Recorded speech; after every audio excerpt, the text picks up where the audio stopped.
How's it going, guys? Welcome. So good to see you. Man, it's crazy how fast time is going by. It seems like we just did this yesterday, but it's already been a month. So welcome. I'm so glad to see so many of you in here already. Canadian Railroader, I don't think I've seen you on here yet. So how's it going, buddy? It's nice to see you. Hi, Nancy. Hi, Sparky. Hey, Container Man. How's it going? Hi, Paul. Hey, Roy in Panama. Good to see you. There's Wilmer. Hi, Wilmer. There's Randy. Hello, Randy. How you doing? Good to see you guys. Thanks so much. So we've got a big show. As you guys know, tonight I'm going to be showing you guys the plans and ideas for my new railroad that's coming out. So I've been working away on the train room, and it's been a ton of work. We're going to get into that in a little bit. So first, I don't have a ton of announcements. The only thing I really want to talk about is Steamtown, and not necessarily Steamtown, but I want to talk about the dining car experience that Sparky has been promoting. Hey Sparky, there you are. How are you? So we're just talking about you. So Sparky did a good video, I believe it was yesterday or the day before, just explaining what it is, and it's looking like it's going to be $75 a person. Now this is looking like a good deal. I'm really liking this. It's $75. So for my wife and I to go, it's $150. You're getting a 3-course meal, and that's going to include, he was saying, like prime rib or chicken, which is going to be really good. And then if you want to bring wine or something like that, you can do that. So I'm sure some people will get together and do that. It's looking like Mel and I are going to do that now. So I'll see how much wine I can bring across the border. We'll see if we can do that. But anyways, hey Tony, just saw you come in there. So yeah, we will see how that goes. But yeah, go over to Sparky's channel. He's got the video on it, and you can sign up there, and I think you send the money through PayPal, and the reason is he's got to front the money for it. And so remember, it's also for insurance. You're also getting the dining room experience on the car, and there's all kinds of things they have to pay for to move it out there, get the railroad to move the car and everything. So to me, it's a really good deal. So that's all I'm actually going to do for announcements. I was curious, does anybody know of any contests right now? I haven't seen any. And Sparky just wrote me, he said 15 people are signed up already, so it looks like the tickets are going fast. So I believe there's about 40. Correct me if I'm wrong, Sparky. And he said it will be a beef roast and chickens. That sounds awesome. I think that's going to be really cool.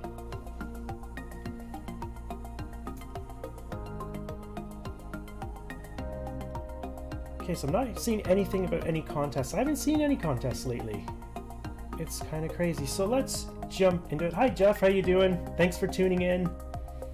That's going to bring me into our next section, and that of course is the shout out section. So who I would like to talk about are two very special gentlemen. We have Southeast Rails and South Brooklyn Railroad. And a number of you are probably wondering who these guys are. Well, this is Big Bill and this is Johnny off YouTube Model Builders. I've noticed not a lot of people know these guys' channels. They've showed up a few times, and people don't know who they are. So this is them. South Brooklyn is Big Bill, and Southeast is Johnny. And if you guys know, last week, Wednesday night, I got to be on Who's Big Bill Talking To, and what a great time it was. It was just an absolute blast getting to talk with Bill. And I think what a lot of people don't realize, Johnny's on the background. So that's who we're talking to in the headphones. He's directing the whole thing, setting it all up, making it all happen on OBS. He's the magician behind the scenes, so it's really cool how he does that. And Big Bill was just so natural, so good to do that with. Made me totally comfortable. I thought it was really cool that they would take a small channel like mine and make me feel like $1 million like that. It was really cool. I had a really great time. So if you guys get a chance, go and check that out and check out their channel, YouTube Model Builders. All the greats are on there. I know Who's Big Bill Talking To is normally Wednesday nights after Sparky, but it's an hour after, I believe, Sparky. It's 9 p.m. Eastern Standard Time. And then Johnny does the train room, I believe Thursday nights, and they have a few other nights they do too. So go check them out. Great stuff. But this is their personal channels: South Brooklyn Railroad and Southeast rails. So let's go on into the chat room. We'll hang out for a little bit and then we're gonna get into the show. So Chasco, hey, how are you? There's Andy Crawford. Welcome, Andy. Good to see you on here. Ron's Trains and Things is one running now. Chasco. Roy say looking for the dining car. I think he means looking forward to the dining car experience promoted in the video today. That's awesome. Good work, Roy. There's Hot Rod Ronnie. There's Southern. I don't know if I've seen you on here before. I've followed you for a while, so thanks for coming, man. Hi and welcome. That's Southern 207 Hobbies. So everybody's just saying hi to everybody. That's nice. And now that I see you on there too, Wilmer, I wanted to give you a big thank you for setting that up. It was Wilmer that hooked me up with Big Bill and got that all going. So that was really nice of Wilmer. I really appreciate that, Wilmer. It was a really good time. Yeah, I know you're new to this 207, so welcome. I don't know if you've been on the other On Track Tuesdays, but there are four main guys that do this. There's Wilmer from Indian Head Valley Railroad, there's Redbird Tony, and there's Tom Pilling from ATSF Ventuspur and Scalar, and Tom Pilling will be next week. So what we do is we share Tuesday night at 7 p.m. and we all have different subjects, different styles. It makes it a lot of fun. Hey Gaffa made it in. Nice.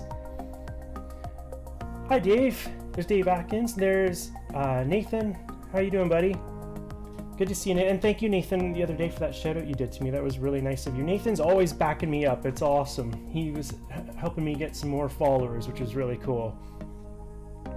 So let's get out of here and let's start, let's have a little chat. Let's start talking about what we're doing here tonight. So it's kind of sad, sad but good. Where you see me now, I think this is my 4th stream for this. This is gonna be one of the last shows. I think you're only gonna see 1 or 2 more shows in this room, and then you're gonna be moved down to the basement into the layout room. That's where my desk is gonna end up going. So that's what I've been working on a lot. Not a lot of model railroading going on, a lot of building. So it's been framing, drywalling, wiring, going crazy to get the train room ready. So another point I want to make, it's not just the train room, it's a family room with a home theater, and there's a wet bar down there, and I'm going to explain all this coming up very shortly, but it's been a lot of work and it's tiring, and it's what I do for a living as well. I'm a carpenter, as you guys know. I'm a contractor, and so it's hard to go from work and come home and do that after work, but it's been going okay. It's slowly but surely, but we're getting there, and as you're gonna see tonight, I'm getting into good shape. So I think right away what I'm gonna do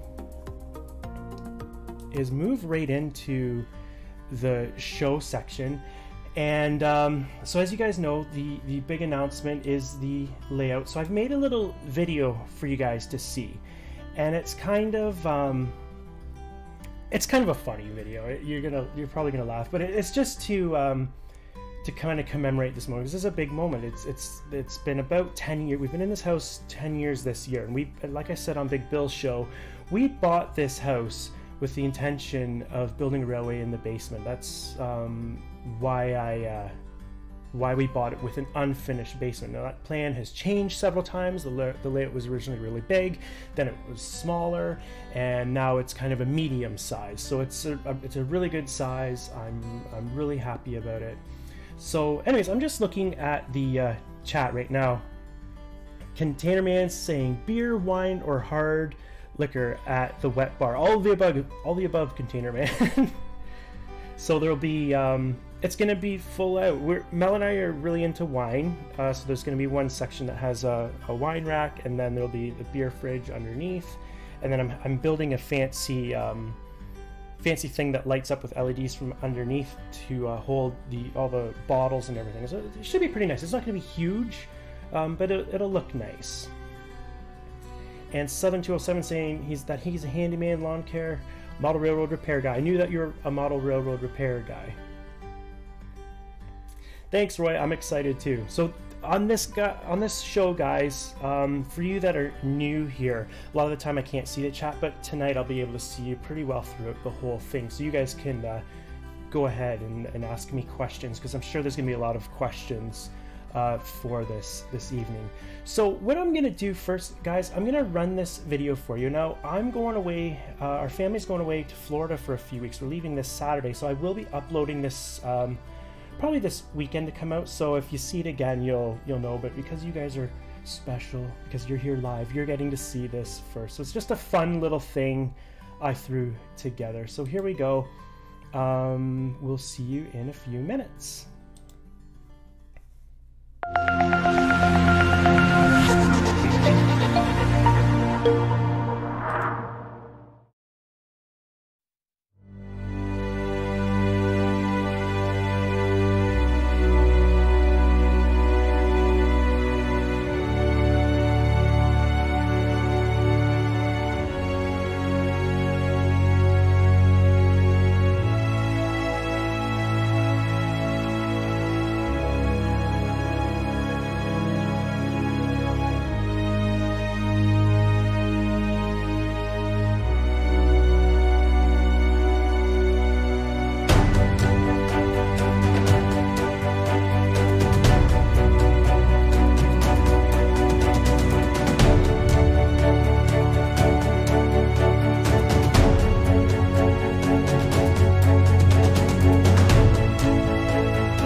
Okay, we're back, guys. I hope you guys liked that.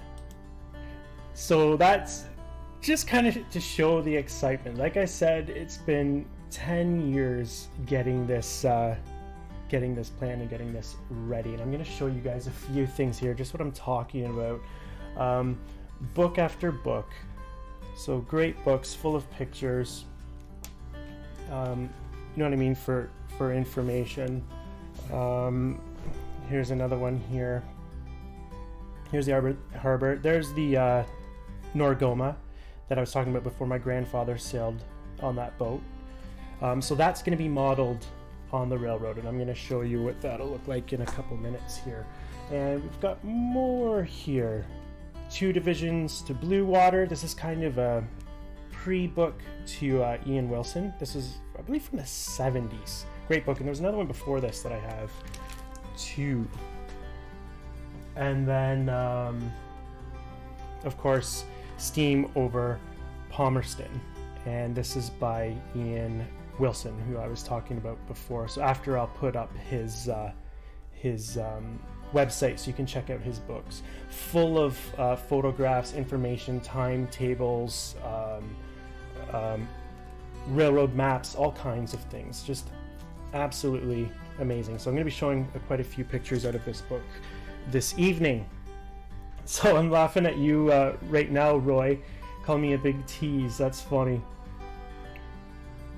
And I was laughing too, Roy, and you're saying good choice of studs and good choice of pot lights. So the pot lights, they're just for the train room. So you can't really see in those pictures is the valence is going to go kind of behind those pot lights, and then I have lighting already purchased that will light the actual layout. So I can dim those pot lights. The train room can be dimmed, and the layout itself can be center stage.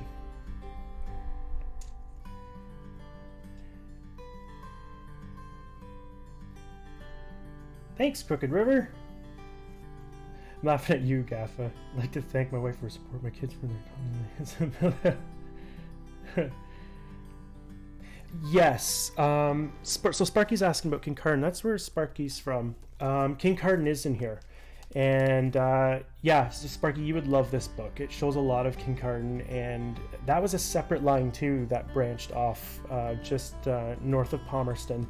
And then there was also another one that went to Southampton and Port Elgin and that stuff, and then another one that went over to Durham. Okay, Canadian Railroader, you wanted to ask a question about the layout. Oh, sorry, Sparky, you're asking about the Bruce. I'm not sure. I'll have to double check that for you. I'm pretty sure it is, because it shows a lot of stuff. I'm pretty sure it's in there, Kincardine. But I definitely, the Steam over Palmerston is. So guys, let's get into it. We have a lot to cover here. I'm gonna start the show.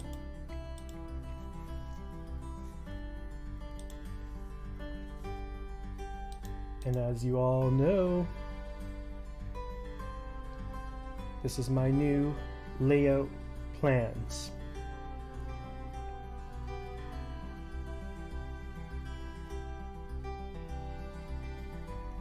And sorry, I'm just looking at Canadian Railroader was asking a question. What is your favorite road name or the one you'll showcase most on your layout? It's CN. It's CN Canadian Railroader, and it's CN 1957. So you'll see that. Well, you can see the picture right here, right now. This is what we're modeling. It'll be moguls like this, and 10-wheelers and Pacifics. So here is a little overview of the basement. Now, what I was going to do, I was going to take some pictures and kind of show you guys the plan so you can kind of see how it looks like, or what it looks like. But I ended up being really sick. As you guys know, if you watched Big Bill last week, I was really sick and didn't have a chance to get it cleaned up because I've got some building materials all over the place, and so I decided not to do that. I just didn't have time. But this will give you an idea of what's happening here. So you will come down the stairs. So this is the stairs here. The landing comes up over the furnace room. You come down the stairs, and over here is actually storage. There's more here. But this is where you are greeted with Owen Sound. And this is 21 feet long. Now this drawing here, it's just for you guys just to kind of get an idea. It's not to scale or anything. But this section here is 21 feet long. And then here we're looking at about 10'6". This is 10 feet, 10'6". Just so you get an idea. And this is the furnace room here. Furnace is around here, and the hot water tank is around here, which you will see in a little bit. Right here is the Owen Sound agent's desk, and that will also double as the Palmerston agent's desk. That's staging though, so the Palmerston agent can use that desk if he needs, if the Owen Sound agent isn't using it. Over here is my big dispatcher's desk. If you guys go back, I have a video on my desk, and it sounds kind of stupid, but it's really cool. It's this old antique desk that I got. It's from 1961. It's a roll top desk. It's my modeling desk, but it's also going to double as the dispatcher's desk. And that's where this is, right here across the room. So this is a big part of why it's been taking me so long, because right here is where the network system will be. So I'll have a few decoders, like accessory decoders and stuff, and the phone PBX system. So what I have to do is run, I have phone lines ran over to here, I have a phone line ran to the Owen Sound desk, and I have a phone line that's ran to here, because this section is where I'm sitting right now. This desk will be right here underneath. Sorry, I keep clicking that.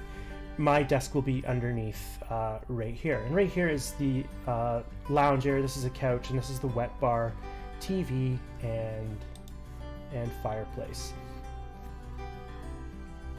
So Roy's asking 21 feet of harbor ferry. Well, I'm going to show you guys right now.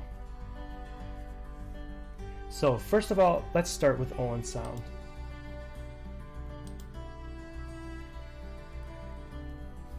Here is this here is a good shot, but just because it shows what it looks like from the air, obviously. So this is the west side. West side is CNR.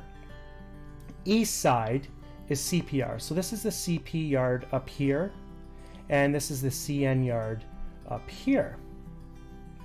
And I'm just going to bring myself in here so you guys can see me. So yes.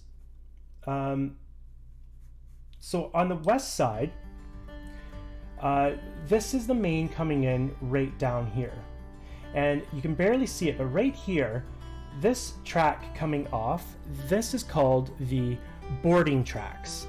And what that was for, back then, grain was carried in boxcars. So what they would do is open the doors and board them up with, say, I believe it was like a 2x6 or 2x8 across, and they boarded it up. That's where they would clean the cars and prep them there. Then once they were prepped and ready to go, they would take them, move them down, and then these were the loading tracks to the grain elevators. You can just barely see the grain elevators over here. Now, something that's cool, if you come all the way down here through the yard, you'll see this bridge. And this bridge is the interchange. This is where CN and CP would interchange with each other. Now, in fact, CP actually owned the bridge. So what normally would happen is CP would bring their grain box cars down here. So I keep losing my mouse. They would bring their grain box cars down here, bring them, drop them in here, and then CN was responsible for switching them up here. Then CN would bring them back, CN would bring them across the bridge and bring them back into CP up here. Down in here is the Owen Sound Transportation Company. That's their headquarters right around there. And that's the company that my grandfather sailed for. So the Norgoma I'll have parked right around here. You'll see that on the next slide. Right here is the station. These are the two freight sheds. This factory up here, it's hard to see, but this factory was called the Bent Chair, North American Bent Chair Company. And there's actually a model of that built by Full Steam Ahead Models. Ron Perry built one of those. Sparky, if you want to talk to him about that. but I'm going to be scratch building that, and you'll see that in a sec here. Down here, I knew it as Black Clawson Kennedy, but in this time it was called the Kennedy and Sons Foundry. And something cool about Kennedy and Sons Foundry was they built a number of things, but they were famous for propellers on big ships. And their claim to fame was on D-Day, the first ship that went across on D-Day, its propeller was from Kennedy and Sons Foundry. So that's kind of a cool little thing to know about. So let's go right into the track plan, which you guys just saw. Now this part is just Owen Sound. Now this is just rough, but this was just done on any rail. It was just the free version. So what happens here is, here's your main coming in. Here's your main coming in. This is the boarding tracks that I was telling you about. And then this is the loading tracks right here. And then this is the grain elevators. And then this will be the front of a Great Lakes freighter ship. And so what I'm going to do is have because the grain elevators are so big and it's only 2 feet deep, you'll have the grain elevators come right up to the fascia, and then the fascia will go up and cover the front of the grain elevators where they cut off, and same with the ship. The ship will get cut off as well. So as you come in, you have here the roundhouse, the turntable. This is the coal. This is where they would load coal into the steam engines, and the ash pit was right here as well, and water. And then as you come in here, this was the North American Bent Chair Company, but it got taken over by RCA, and that is just going to be a backdrop building that I'm going to custom build from scratch. So that's the siding there. So what RCA did, we're talking about RCA Electronics, they built cabinets.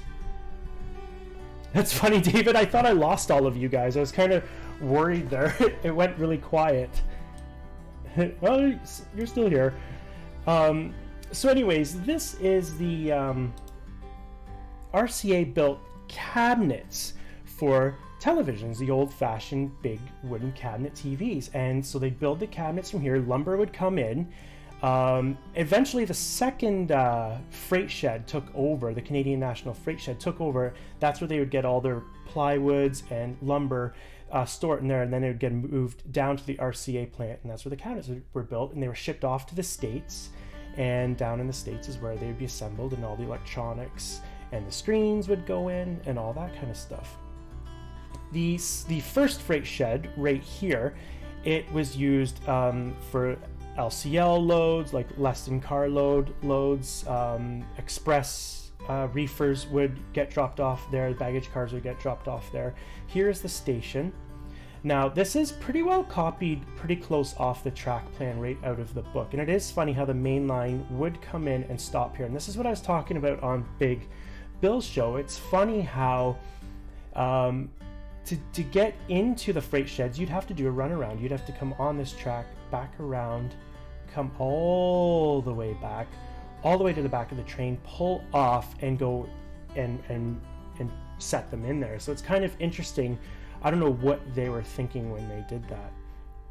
So as you come down here, this is the marine freight shed, marine rail freight shed, and at this end was a stock pen, so that was for animals that would now the stock part got phased out in the 40s. They didn't ship many animals by boat at this time, but I'm still of course going to incorporate it. But yeah, basically anything from rail that went to boat, and this went up to the islands and all over the place. But the big thing was Manitoulin Island was a big thing where they went. This track went all the way up here out of the yard, and it crossed, and it went in, and this is where it went into Kennedy and Sons, William Kennedy and Sons Foundry. So you're probably wondering, well, how am I going to do that? right here is drywall. I'm actually gonna have a background building, and I'm gonna cut a hole in the drywall, and I'm hoping to only get 2 cars, like have 1 switch and 2 cars sitting up in here. Then of course you come down, this is the interchange, and this is the CP section where CP cars. Now on the CP side, there's all kinds of other factories that we could talk all night about, but there's all kinds of things that would go out of there. There's a stove factory, there was a wood, you know, a place that made toothpicks, all kinds of things on that side. My dad's fuel plant was down there. It wasn't his at the time, he was just born, but yeah, fuel companies, coal companies, all kinds of things were down here. So this will all be lined with buildings. I just didn't have enough, since I think I told you guys this was just the sample software, so I ran out of things to put on here. So I'm just looking at I'm just checking out your chat. I've thought of that Container Man, but there's definitely, it would be massive and there's not enough room. There's just, to build Owen Sound, I could take up the whole basement. I could go out to the backyard if I wanted to take up Owen Sound. It's huge. So this is what I'm sticking with. I might make this a removable plate, so I can take like a, you know, like card section, so I can take out the cars and put in other cars to stage them, but we'll see. So I'm just looking at you guys, your Hastings, you actually didn't really miss a whole lot. You're fine. So I'm just, hi Vinny. Vinny just showed up. That's awesome. How you doing, Vinny? Okay, so let's go forward. Remember, that's just the Owen Sound section. I've got a few photos here. This here is the old Canadian National Roundhouse. It's really hard to find photos of this, but in that book, Steam Over Palmerston, it's in there all over the place. And back here, that is the RCA plant I was telling you about. It's massive. It goes on and on and on and on forever. So it's a really cool backdrop building to have. This little building right here is actually the bunkhouse.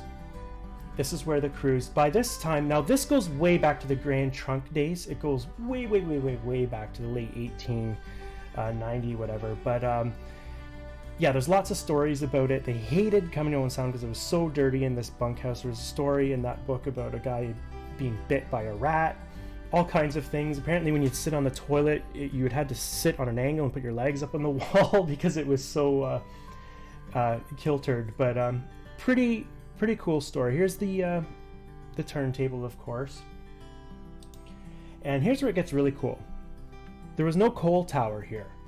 They did it with a crane and a clamshell bucket. And this here is one of the lightweight Pacifics. We'll talk about that in a little bit, but on this line, it was lightweight Pacific was as heavy as you can go because of the light rail. So there's number 5600 there being loaded up.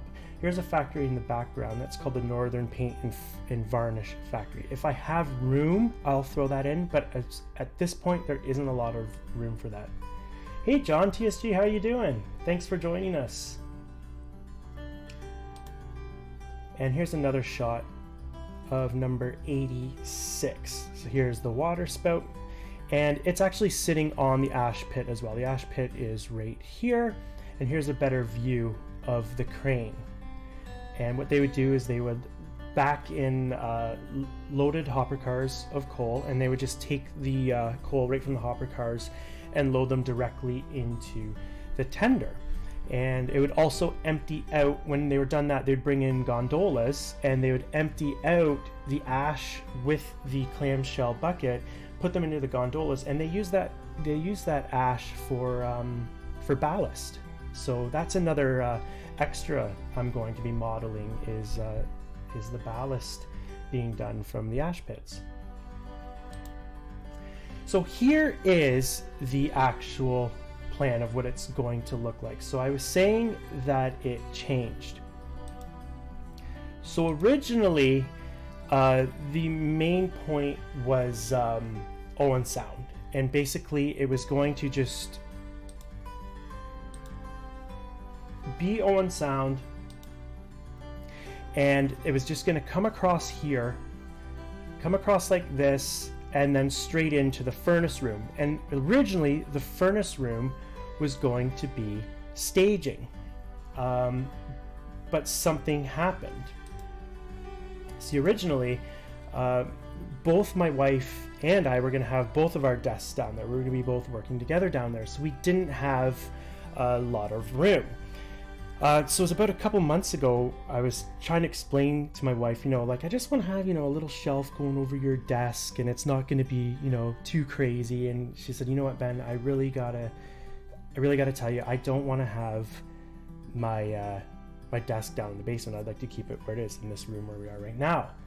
So what you can do, take that space and do whatever you want with it. So it was like, whoa, oh my god. So there we go. I've made it quite a bit bigger. And what I mean by bigger, it's a double decker. So underneath Owen Sound, now this is only half of it. I'm only showing about 10 feet on this drawing.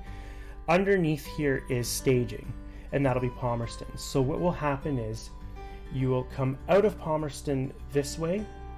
This section here will be removable. There'll be two of them, one on top of the other. You'll come across here and come under here, and that will bring you into the town of Tara. And this is what Tara looked like. So when I said it was rural, I was not joking. So here you go, the water tower. These here are coal bins. So this is basically a team track right here. This is the main here coming into the station, and then there's another track over here that went into this, it was like a co-op feed type building, and they also did livestock here. But this track was kind of like a team track. Back here you can't really see it, but there was a ramp, and they did all kinds of farm equipment came in there, whatever you can think of that would come in on a team track. Farm equipment, they'd unload hoppers of coal into these, but they also had a conveyor that would unload. So all kinds of opportunities to do on here, and that's going to be in that section. And of course there's the station, and like I said, the stock pens. Stock on this railroad is also a big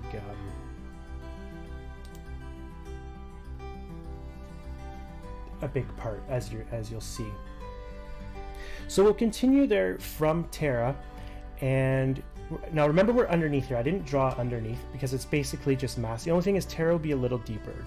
This top deck is a foot. Tara will be about 16 inches. But anyways, we'll come around here, and underneath we'll go like this and wind our way up about 16 inches up a helix. And we will come out here to Parkhead. And Parkhead was an actual Y. And this was something I wanted to incorporate on the original plan, but I was having a really hard time with it. It was going to be over in this corner, and it wasn't working. So I'm really glad we have this happening now. So this is what Parkhead looks like. Really, really, really cool. I forget the date. It was 1930 something, I believe. The old station burnt down. The next day they brought in this old passenger car, and boom, set it there, and it stayed there forever. And if you can see in behind, there's a boxcar. That was the freight shed. And just to show you guys, this here, I picked this up on eBay. This is going to be the Parkhead Station.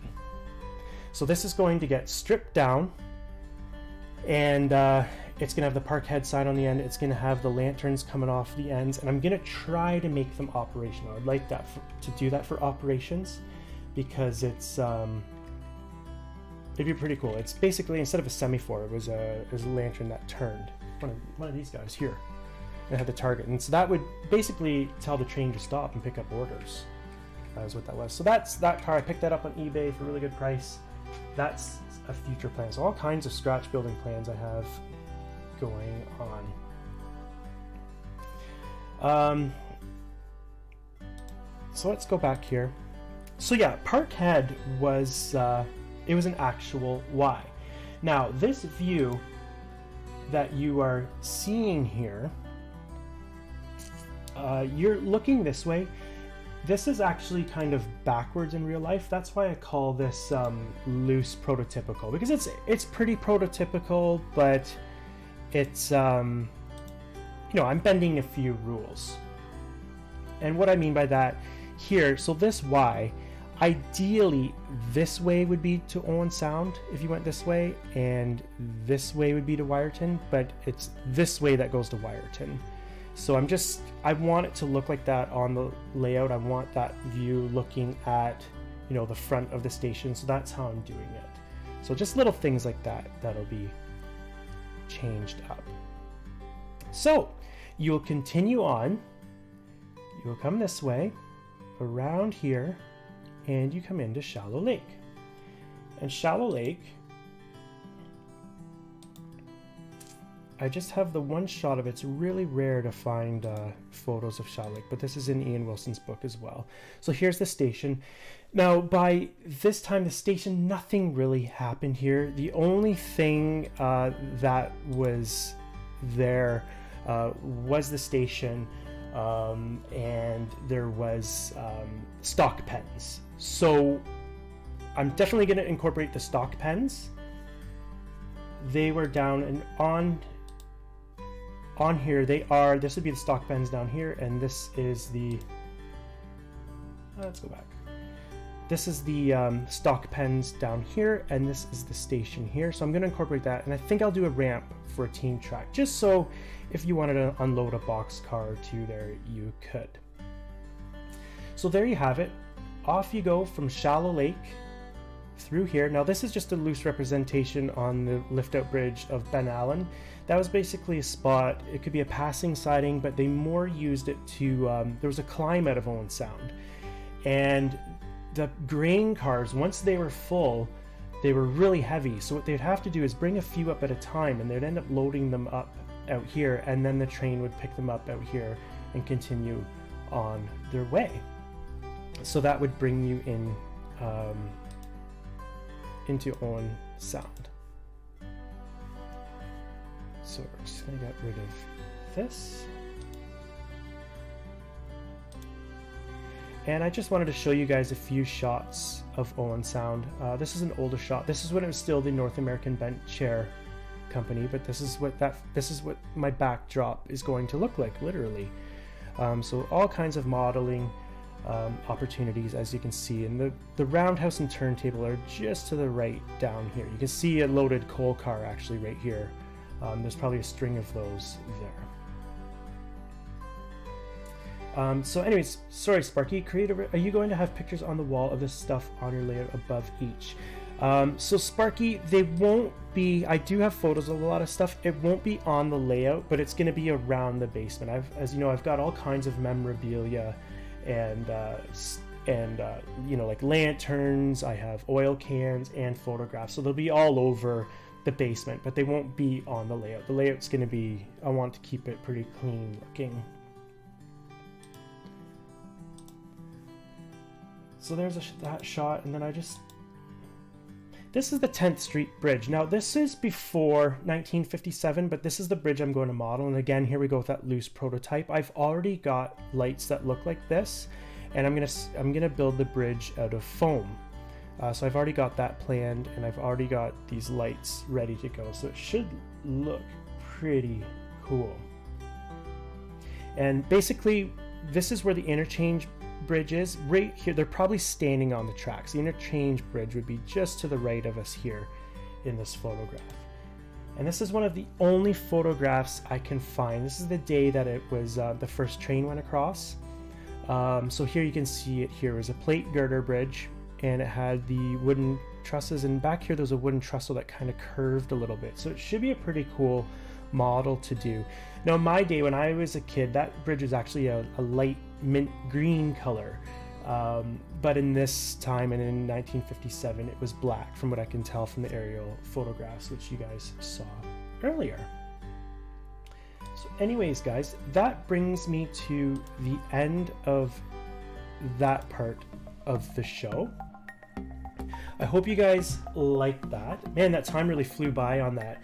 So there's so many things to cover and talk about that I wasn't even, you know, that went so fast. So one thing is curves and turnouts. So the curves, it's a minimum of 24 inch. And it seems small, but it's really, you know, it seems like a big space, but when you get planning, it really gets tight. So 24 inch curves is my minimum, and I'm using number 6 turnouts minimum. And a big concern is I'm using mostly 40-foot rolling stock, but a big concern was these guys. Passenger operations is a big part of this. So my Rapidos, they don't like tight curves. So I've tested these on 22-inch curves, and they do just fine. So they will be fine on they'll be just fine on the 24-inch curves, no problem at all. Another thing is I'm using code 83 Atlas. A big reason for that is I had Atlas left over from my last layout, the Willow Falls sub, and that's mainly why I'm using it. I had it left over. I had some switches left over that I was able to salvage. So now I've got all kinds of more switches on the way. Actually, I have them here, good to go. That's funny. I'm gonna go trash my. That's funny.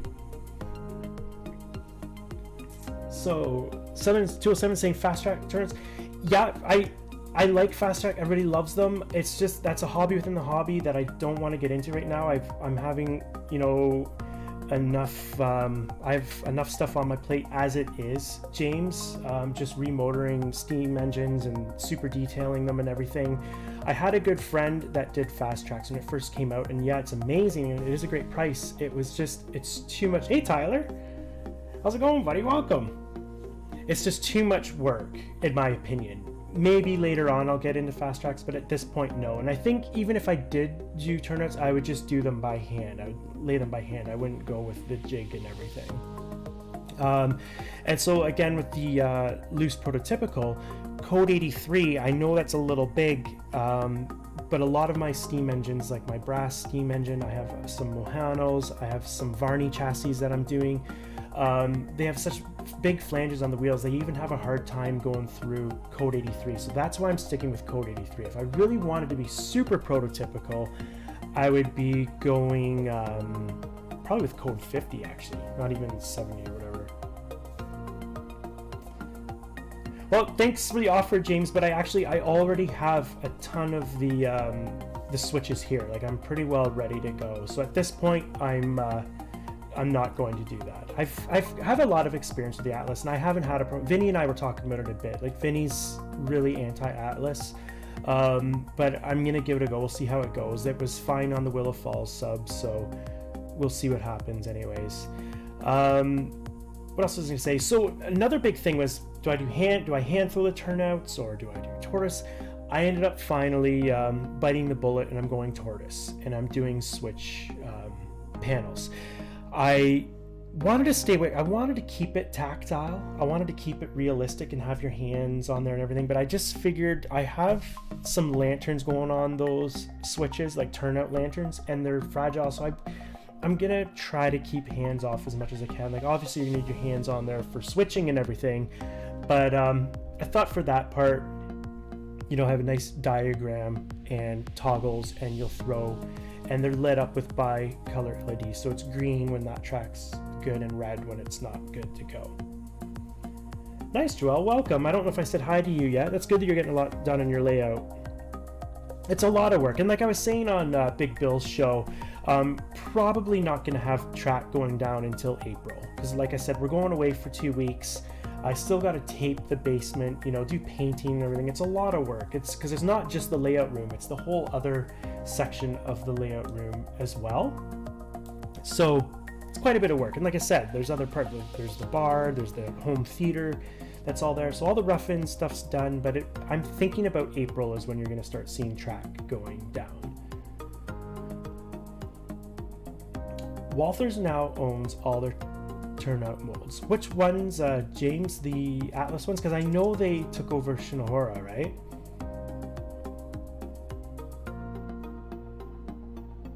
Sparky, I was laughing at you earlier. I saw your comment about you're going to come over and race trains.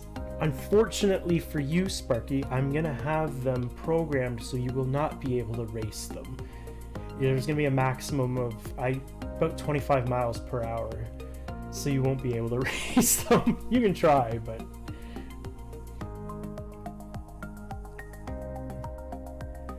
Joel, a lot of planning. It's been a ton of planning. An even bigger part of the planning is the automation. I haven't even talked about this. So this is what I say in Big Bill too. I've got so much subject matter to cover on the live streams coming up. So one example is I already have it programmed through JMRI, the automation. So the lights, there's going to be a nice sunrise sequence that comes up automatically, and as the sunrise comes up, you're going to hear birds start to chirp, and you're going to hear, you know, a soft breeze and stuff, and you'll hear some cars starting to drive, some old-fashioned cars winding up to get ready to go for work. And then you're going to, Owen Sound's famous for the Black Clawson plant. They had a big steam whistle on top of the factory to tell people when to go to work, and I have that program to go off. That will even go off to signal people to go to work. So all this coincides with everything, and lights are going to come on in the buildings, and then at the end of the day you're going to have a sunset, and then the moon lights will come on, and this is all ready programmed. So it's a good example. If you don't have a railroad, you can still do this stuff. You can still have everything. Like I already have my new DCC system set up and ready to go. I have the wireless throttle set up and ready to go. So it's as Roy was talking about in his one video, armchair railroading. It never ends. So it's been 10 years since I've had a serious railroad, but I haven't stopped. I'm always buying, collecting, dreaming, planning. It's been just absolutely fantastic. So that's why it's really exciting. And as it goes, it should go pretty quick. Like I'm a carpenter, so the bench work should go pretty fast, and then of course after that the track work will start going down. Hit your speed on the drive there, Sparky. That's funny, Randy. Oh, nice, Joel. You have an S10. I used to have an S10. That's cool. Nice, James. Container Man, I'm not going to use black light. No, I'm going to use the blue light. But I'm going to have them on dimmer so they can be really dimmed down. Now, in the sunset and sunrise sequence on that set of lights, there is a couple black lights at the end. So that's kind of a purpley effect, but it won't be exactly black light. It's good you're still here, John. That's awesome. And while I have you guys here, I just wanted to do a little plug for Ian Wilson. There's his website there. A lot of those pictures were from that book. And there's track plans. I basically copied the track plan out of the book and put it into AnyRail. That's pretty well what that is. But I didn't want it. It was because there's words and stuff. It was hard to get that onto the show. Thanks, Jeff. It should be pretty awesome. And as you saw by the plan, it's a simple track plan. It's a really simple track plan, but it literally follows the prototype. It's really cool. And even having the tight curve, like the 24-inch, it's actually quite prototypical for there. And another example is going into Black Clawson or William Kennedy and Sons. Pacifics weren't even allowed to go into that factory because it was so tight. The curves were so tight, and there was, you know, the switches were so tight and everything. You'd either have to have idler cars, or either a 10-wheeler or a mogul would have to take them in at that time. Yes, Wilmer, you will. And TSG, I think everybody knows, I even mentioned it on Big Build, TSG is going to be hosting on Track Tuesday, so we're really excited about that. And I saw your big milestone, I believe it was 25,000 subscribers, correct me if I'm wrong, that's insane. I can't believe that, but you're totally worth it, man, you deserve it.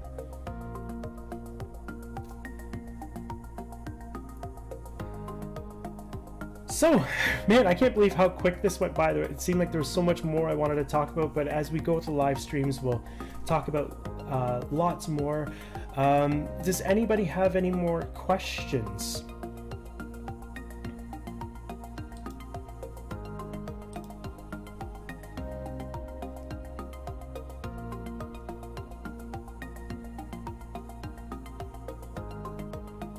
Yeah, that's great. 25,000. That's amazing.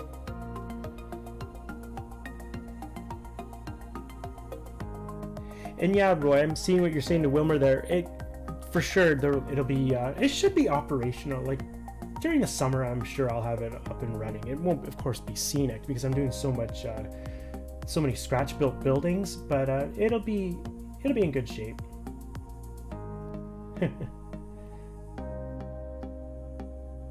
Hi, William. Welcome. Nice, James. You have a portable staging yard. That's cool. So my last layout, it was just a shelf layout. It was supposed to have a transversing table, but I never finished that. I never actually got to the point of having that working, but it was just 4 tracks and it just slid on sliders. And that's how you get into the switching part. It was kind of a British style. So anyways, guys, we're running out of time here. Does everybody, if you don't have any more questions, go ahead and start promoting your channels if you want. And like I said earlier, I don't know of any contests. So if anybody has any contests or know of any contests, throw that up there. And let's see how many subscribers you have. And we'll go from there. Thanks so much again for sticking with me.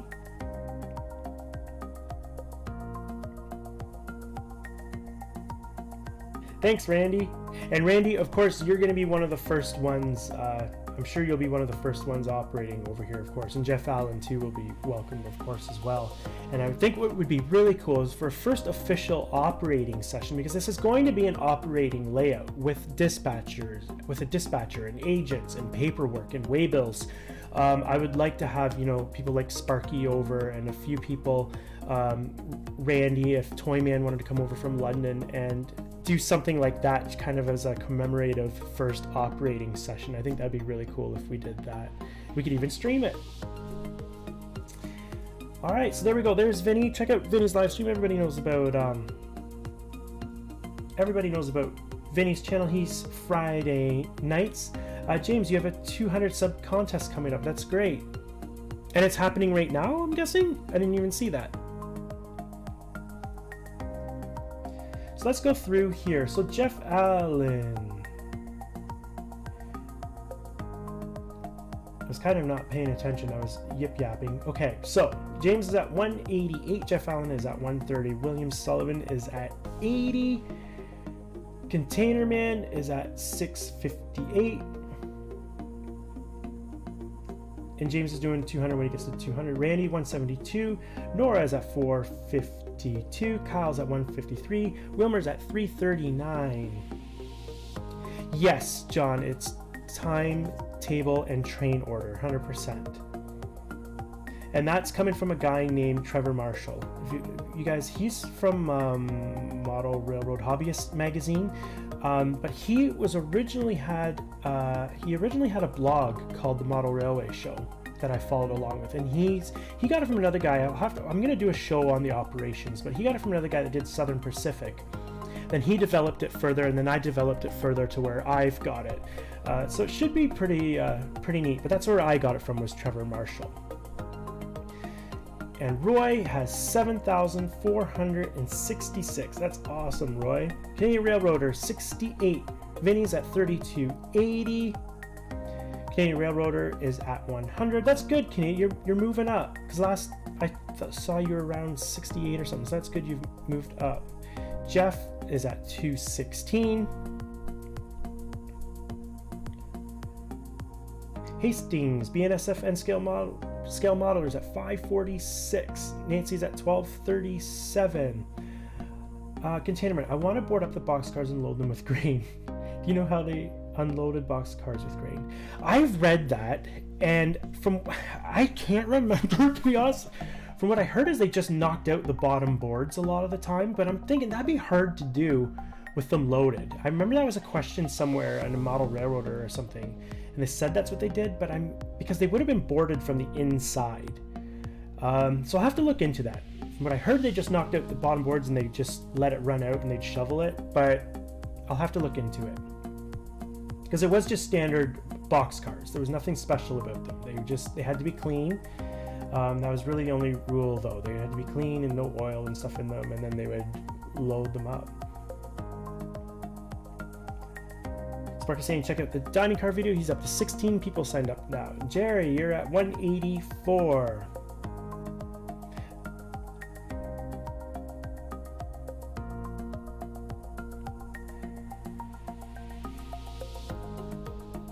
David Atkins is at 370, Chasco 135, Sparky 1,889, Train Guys at 84.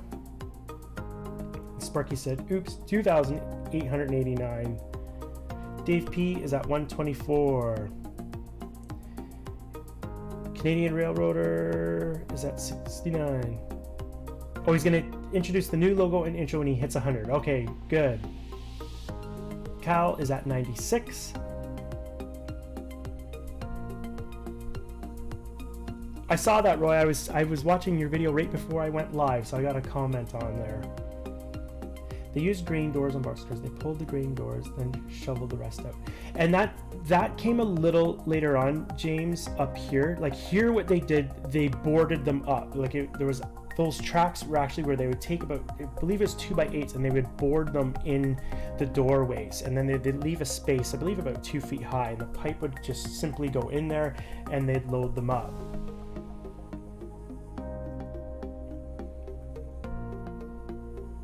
Yeah, that's right, Containerman. They board exactly what Containerman just said, 6 feet high up. Cricket River in Eastern, Dave 1,161.